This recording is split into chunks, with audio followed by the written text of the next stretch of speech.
புது ரூட்டுல தான் நல்ல ரோட்டுல தான் நின்றாடும் வெள்ளி நிலவு.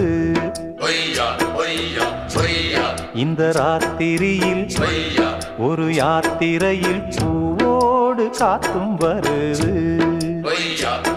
நிலவெங்கே சென்றாலும் நிழல் பின்னால் வராதா?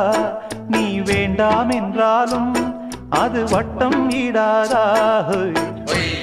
புது ரூட்டுல தான் நல்ல ரோட்டுல தான் நின்றாடும் வெள்ளி நிலவு.